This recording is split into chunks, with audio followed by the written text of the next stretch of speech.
Après plusieurs mois de démolition de murs, je vous montre le résultat.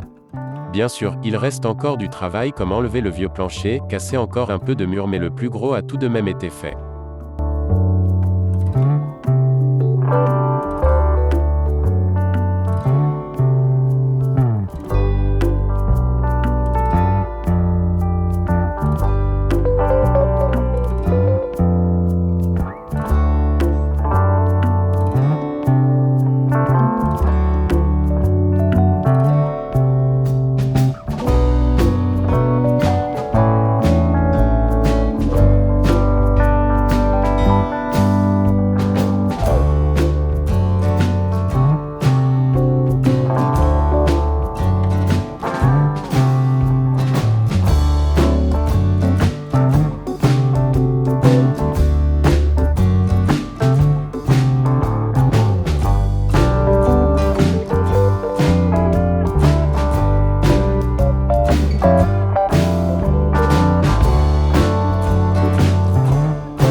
Les lames de plancher ne sont presque plus cintrées et pour cause, durant les multiples rénovations qu'a subi l'immeuble.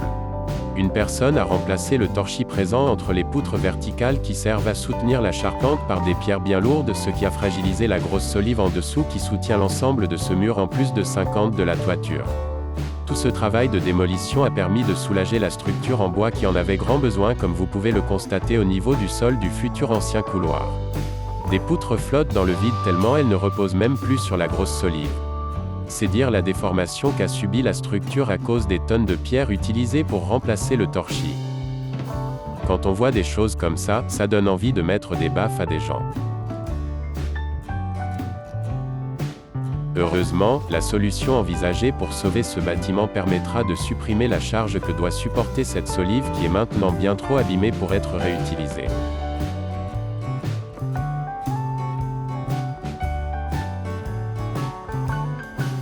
Durant la démolition, on a toujours droit à des petites surprises, le charme de la rénovation comme diraient certains. Ici, en plus de diverses alcôves, j'ai aussi eu droit à la présence d'une ancienne ouverture pour fenêtre mal bouchée. Après recherche de vieilles photos, cette fenêtre a sûrement été condamnée autour de 1960 quand l'immeuble à côté a été construit. Ce n'est pas les 30 cm qui séparent les deux bâtiments qui permet de faire entrer beaucoup de lumière de toute façon. En tombant ce mur, j'ai aussi constaté que l'entrée de cette ferme était fendue et que le pilier n'était pas là pour faire joli. Je vais juste boulonner un U métallique au niveau de la cassure et mettre un pilier de soutien plus vers la gauche, pour pas l'avoir autant au centre car je compte créer un grand salon cuisine lumineux à cet endroit. Sous le sol du couloir, un ancien mur porteur est toujours présent. À l'origine, toute la partie qui se trouve à gauche n'existait pas.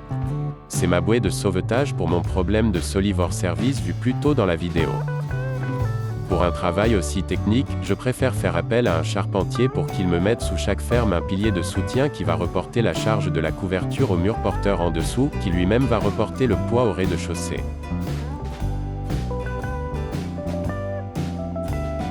Pour la fin de la vidéo, je vous offre un petit bonus. Je vous présente ma gestion des gravats faits avec les moyens du bord. Avec l'immeuble, la vente comprend aussi une cour intérieure ainsi qu'une maison de 160 mètres carrés bien pratique comme vous allez le voir.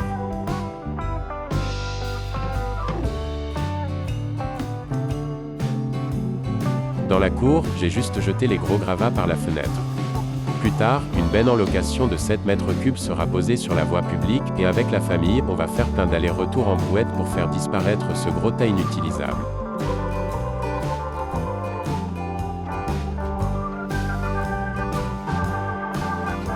Pour les petits gravats, la solution a été plus propre.